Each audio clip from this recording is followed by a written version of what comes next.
అందరికీ నమస్కారం. మాట మన వ్యక్తిత్వానికి ప్రమాణం. రాజకీయాల్లో విమర్శలు ప్రతి విమర్శలు చాలా సర్వసాధారణం. ఆ విమర్శలు ప్రతి విమర్శలు ప్రజా సమస్యల మీద జరగాలి, కానీ వ్యక్తిగత దూషణలు లేదా వ్యక్తిగత విమర్శలు ఉండకూడదు. నిన్న ఒక సంఘటన నా మనసును కలిచివేసింది. ఎప్పుడైతే మనం ప్రజా సమస్యల్ని పక్కన పెట్టి వ్యక్తిగత దూషణలకి దిగుతున్నామో, ముఖ్యంగా అది ఒక అరాచక పరిపాలనకు నాంది పలుకుతుంది. అది తప్పు.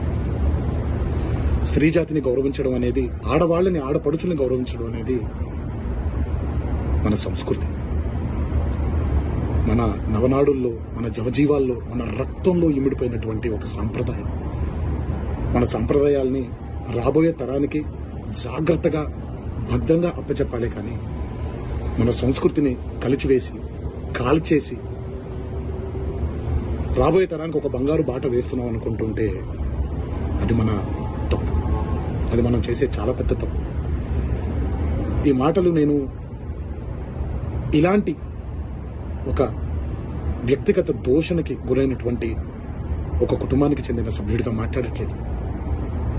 ఈ మాటలు నేను ఒక కొడుకుగా, ఒక భర్తగా, ఒక తండ్రిగా, ఈ దేశానికి ఒక పౌరుడిగా, సాటి తెలుగువాడిగా మాట్లాడుతున్నాను.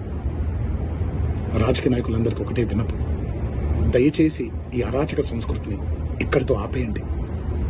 ప్రజా సమస్యల మీద పోరాడండి.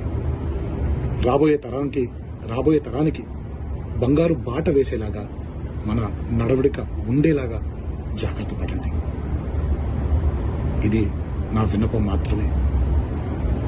ఇది ఇక్కడితో ఆగిపోతుందని మనసారా కోరుకుంటూ సెలవు తీసుకుంటున్నాను.